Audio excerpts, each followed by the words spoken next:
Halo bro, jumpa lagi dengan saya dari permanatrias.com. Hari ini, bukan hari ini sih ya. Udah mau 2 minggu nih saya pakai all new Yamaha NMAX Connected ABS. Asik banget sih dipakainya. Pak, bentar saya keluar dulu. Jadi lagi rame nih ngomongin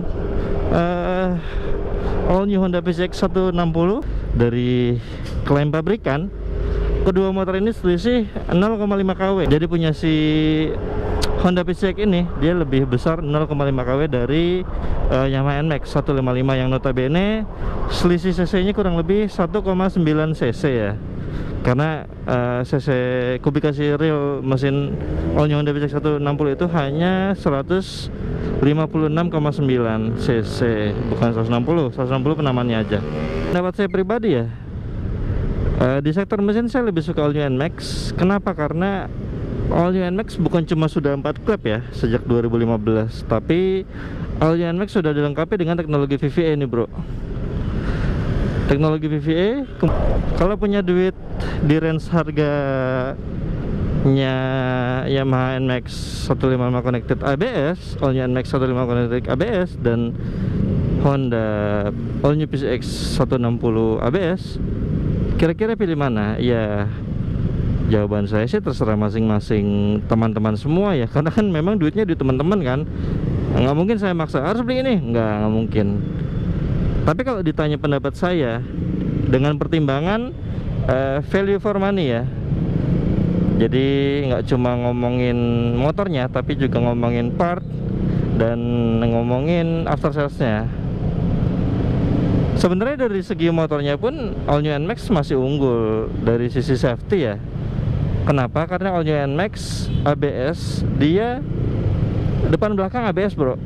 Jadi safety-nya lebih oke ya ketimbang yang ABS-nya cuma depan doang gitu. Jadi nanggung banget kan belakang. Belakang memang cakram, tapi belakangnya all new PCX 160 dia belum ABS. Jadi yang ABS cuma depan aja.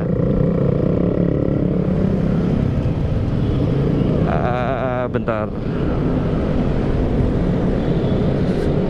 ABS-nya all new NMAX lebih oke. Terus juga Yamaha juga punya teknologi fitur Y-Connect yang sangat berguna banget. Jadi bisa ngonekin handphone dengan motor. Itu sangat berguna banget di era yang sudah canggih seperti ini bro. Selanjutnya all new NMAX dia menang di secara garis besar ya. Sebenarnya sih kita nggak tahu, saya nggak tahu juga ya berapa harga parts all new Honda PCX 160 ya, karena memang Honda beda dengan Yamaha yang terbuka dalam informasi harga-harga spare part ya. Bukan cuma Yamaha sebenarnya, jadi ada Suzuki, ada Kawasaki, itu semuanya kita bisa ngecek spare part, kodenya beserta harganya ya, harga rekomendasi atau harga eceran tertinggi di website ataupun di aplikasi Android dan Apple gitu bro. Cuma Honda aja nih yang saya bingung, kenapa ya Honda nggak punya aplikasi informasi harga seperti itu ya? Nggak usah aplikasi deh, portal website deh. Serius, saya bertanya-tanya loh, kenapa ya? Padahal itu berguna banget. Pertama buat teman-teman yang memang mau beli part, jadi tahu berapa duit yang harus disiapkan.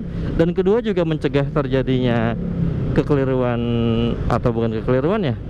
Jadi kalau misalkan teman-teman datang mau beli part gitu kan, misalkan ketemu oknum yang menjual harga jauh lebih tinggi daripada harga rekomendasi gitu kan, nah itu kan teman-teman jadi tahu, wah ini terlalu mahal nih gitu, bisa dipertanyakan. Tapi kalau informasi itu nggak dibuka, ya orang gimana tahu? Selama ini sih saya cuma kebantu sama Honda Cengkareng ya, itu ya Masya Allah ya, Honda Cengkareng keren banget websitenya. Dia punya part katalog beserta harganya, meskipun nggak lengkap ya, tapi seenggaknya patut diapresiasi lah, sekelas Honda Cengkareng dia punya gitu loh. Sedangkan dari AHM nya sendiri nggak ada. Terus juga ya itulah. Terus juga body partnya NMAX kan teman-teman sudah tahu ya, harganya sangat-sangat terjangkau banget. Bukan cuma body part sih, kebanyakan partnya terjangkau ya punya NMAX. Adapun yang mahal ya palingan 1-2, itu pun bisa diakali ya. Maksudnya bisa substitusi dengan misalkan kabel speedometer, sensor speedometer atau sensor ABS. Sensor speedometer kalau nggak salah NMAX lama kan harganya agak mahal ya, bisa disubstitusi kan pakai punya X-Max. Tapi sekarang udah ada NMAX mungkin lebih murah ya gitu. Jadi Yamaha NMAX ini dia unggul di tadi tuh, dia menang ABS, dia menang Y-Connect, teknologi lah ya. Dia juga menang di harga spare part ya, walaupun harga partnya NMAX, walaupun harga jual kembalinya NMAX bagus, tapi saya nggak mau angkat itu dulu ya, karena apa namanya, buat saya itu jauh lebih penting kita mikirin dulu nih perawatannya gimana, baru mikirin harga jual kembali. Perawatannya salah satunya ya tadi harga spare part murah dan nggak goib loh ya. Kayak body part itu kan dia sebenarnya slow moving ya. Jadi kalau kita datang ke bengkel resmi itu dia harus inden. Nah, indennya ini harus jelas. Kayak di Yamaha kan misalkan body part 7 hari ya 7 hari datang, 14 hari ya 14 hari datang gitu loh bro. Gitu ya, memang di online ada sih banyak yang jual, tapi saya lagi ngomongin bengkel resmi ya gitu. Dan Yamaha unggul di situ, dia kalau inden jelas kapan dan cepat, nggak ribet juga ya. Dan selanjutnya adalah dari sisi bengkel resmi sih bro, bengkel resmi. Jadi kalau ngeliat itu jangan cuma bengkel resmi banyak doang, enggak, tapi kualitas bengkel resminya juga perlu diukur. Banyak tapi kalau nggak berkualitas buat apa gitu. Kalau di yang saya tahu Yamaha ya, nggak tahu mungkin teman-teman bisa ngasih masukan dari sudut pandang brand lain ya. Kalau di Yamaha sih yang saya tahu SOP-nya jelas bro. Jadi misalkan kita servis ya, kita ditanya kita mau servis apa, ataupun misalkan kita mau bilang cek semua gitu kan, general check up, dibantu dicek semua gitu. Tah misalkan ada saat pengecekan ada beberapa part yang disarankan untuk diganti ya, itu nanti akan disampaikan di depan tuh bro. Nanti akan disampaikan oleh SA atau oleh teknisinya. Mas, ini ternyata kurang bagus kondisinya, udah mungkin 1-2 bulan bisa diganti atau gimana. Pasti teknisinya atau service advisornya bakal nyampein ke pemilik motor. Dan nggak main ganti bro, nggak ada kejadian tembak-tembakan harga. Misalkan tahu ke kasir tadinya mau cuma ganti oli, servis, bayangan cuma 100.000, tahu 2 juta, 4 juta, nggak ada kayak gitu di Yamaha bro, insya Allah. Jadi kalau ada yang mesti diganti pasti disampaikan.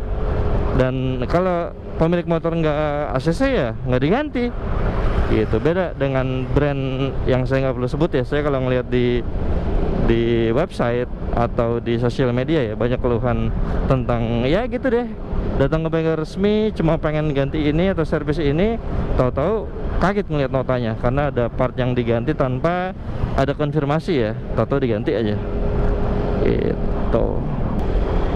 Saya seneng lah Honda PCX 160 keluar, karena dengan begitu konsumen semakin dimanjakan dengan pilihan yang tidak overprice gitu. Coba bro bayangin deh, Honda PCX lama dengan baru itu harganya nggak jauh, hanya beda ratusan ribu. Sedangkan dari sisi mesin jauh banget bro. Sisi mesin kan jauh, yang lama kan masih konvensional tanda kutip 2 klep, ini udah 4 klep loh bro. Harganya beda jauh, keren nggak? Berarti Honda PCX 160 sekarang udah nggak overprice lagi gitu. Jadi sekarang udah cukup mendekati NMAX, walaupun beberapa bagiannya masih kurang, tapi oke lah. Jadi udah nggak kayak yang lama kan, masih mesin lama tapi harganya kan tahu lah teman-teman berapa ya. Sedangkan sekarang harganya nggak jauh beda dari yang lama, keren banget. Jadi konsumen diuntungkan. Saya suka persaingan seperti itu. Ya kedepannya mungkin NMAX bakal berbenah. Kita nggak tahu di sektor mana yang bakal di-upgrade ya. Bisa dia ada NMAX 180. Janganlah ya, kasihan yang jualan bore up nggak laku ntar. Sekian vlog singkat kali ini. Mohon maaf saya lagi jarang update karena saya udah mulai kembali ngantor. Sampai jumpa pada video selanjutnya. See you next time guys.